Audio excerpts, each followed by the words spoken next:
மேகபுரி கிராமத்தில் மக்கள் ரொம்ப சிறப்பாக விவசாயம் செஞ்சுட்டு வந்தாங்க. அதுக்கு காரணம் என்னென்னா, மேகபுரியில் மழை எப்பவுமே தப்பாமல் பெய்யும். அந்த மாதிரி மழை பெஞ்சதுனால மேகபுரியில் இருக்கிற ஆறு, ஏரி, குளம் எல்லாமே எப்போ பார்த்தாலுமே தண்ணி ஃபுல்லாக இருக்கும். அதனால் அந்த ஊர் மக்களோட விவசாய திறமையும் அதிகமாக இருந்தது. இதை பார்த்து பக்கத்து ஊர் மக்கள் கூட சில சமயம் பொறாமைப்படுற அளவுக்கும் ஆச்சரியப்படுற அளவுக்கும் இந்த மேகபுரியோட செழிப்பும் வளமையும் இருந்துச்சு. எல்லா வருஷம் மாதிரியே அந்த வருஷமும் மேகபுரி மக்கள் தங்களோட நிலங்களில் நெல் பயிரிட்டு இருந்தாங்க. நெல்லும் நல்லா விளைஞ்சி கதிர் முத்தி அறுவடைக்கு தயாராக இருந்தது.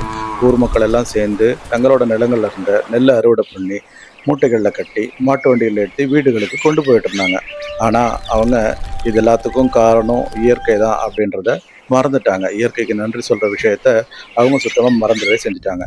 இதனால் வருண பகவானுக்கு பயங்கரமாக கோபம் வந்துருச்சுங்க. மேகக்கூட்டங்களே, நன்றி மறந்த இம்மேகபுரி மக்களுக்கு ஒரு காலம் மழை கிடையாது. இனி நான் சொல்லும் வரை நீங்கள் யாரும் மேகபுரி பக்கம் போகக்கூடாது. ஒரு துளி மழையும் அவர்களுக்கு கிடைக்கக்கூடாது. ஐயோ, நம்ம ராஜா மேகபுரி பக்கம் போகவே கூடாது சொல்லிட்டாரு. அந்த பக்கம் நம்ம எப்பவுமே போக கூடாது. தப்பி தவறி கூட அந்த பக்கம் போயிட்டோம்னு வச்சுக்கோங்களேன், நம்ம அவ்வளவுதான். அந்த பக்கம் போகாம எப்படியாச்சும் இருந்துடணும் நம்ம. ஐயோ, நம்ம பேசுறதுக்கு கொக்கு கேட்டுருச்சு. அச்சச்சோ, நம்ம கிராமத்துக்கு ஏதோ பெரிய ஆபத்து போலையே. முதல்ல நம்ம கிராமத்துக்கு போலாம், அப்புறம் என்ன செய்யறதுன்னு யோசிக்கலாம். மேகங்க பேசுறத கேட்கும் போது நம்ம கிராமத்துக்கு ஏதோ பெரிய பிரச்சனை இருப்பது மட்டும் நல்லா தெரியுது. என்ன பண்றது? நம்ம கிராமத்தை எப்படி காப்பாத்துறது? அந்த நேரத்துல கொக்கோட தோழி மீன் குத்தி அங்க வந்து உட்காருது. திலகா, எங்க போன 2 நாளா? திலகா, என்ன ஆச்சு? சோகமா இருக்கிற? 2 நாளா குளத்து பக்கம் ஆளே காணோம். எதுவா இருந்தாலும் என்கிட்ட சொல்லு. ஏன் மீன் பிடிக்க 2 நாளா வரவே இல்லை நீ? சரி, நான் மீன் பிடிக்க போறேன். உனக்கு பசிக்குதா இல்லையா? நீ சீக்கிரம் வா. எனக்கு பசிக்கலடி, நீ வேணா போய் மீன் பிடிச்சி சாப்பிடு. நான் வரல.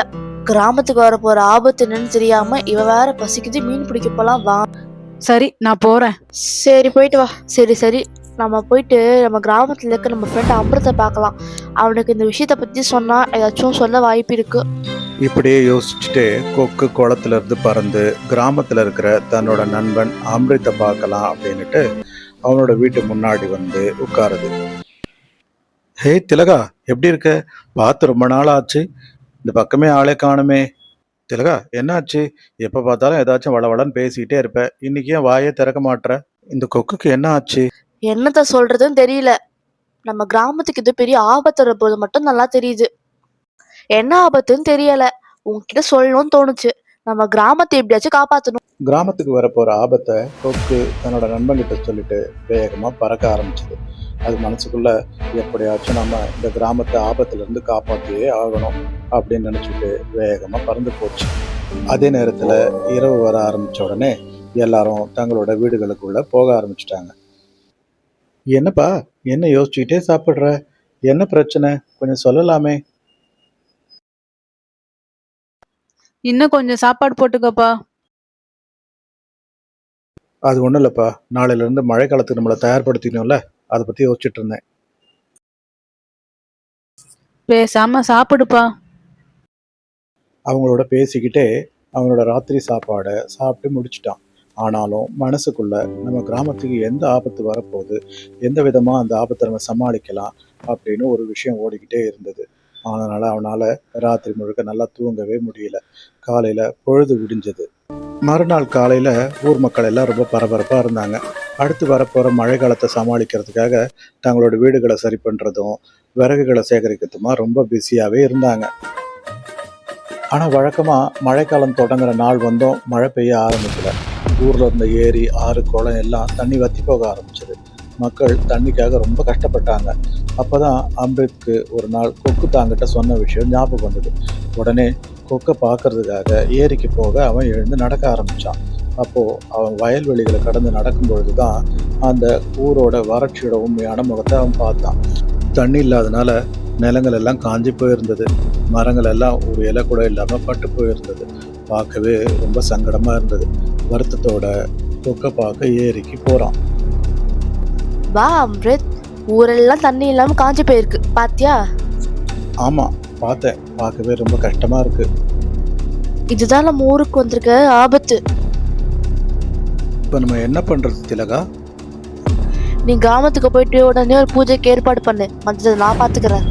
தன்னோட நண்பன்கிட்ட கிராமத்தில் ஒரு பூஜை ஏற்பாடு பண்ண சொல்லிட்டு கொக்கு வேகமாக பறந்து மேகங்களோட குட்டி குழந்தைங்க விளையாடுற இடத்துக்கு போயிட்டு, ஏய் குட்டி பசங்களா, என் கூட வரீங்களா, நான் உங்களுக்கு ஒரு அருமையான விளையாடுற இடத்த காட்டுறேன் அப்படின்னு சொல்லுது.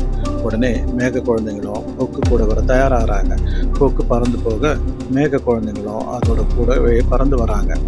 தந்திரமாக பேசி கொக்கு குழந்தைங்கள மேகபுரிக்கு கூட்டிகிட்டு போயிடுச்சு.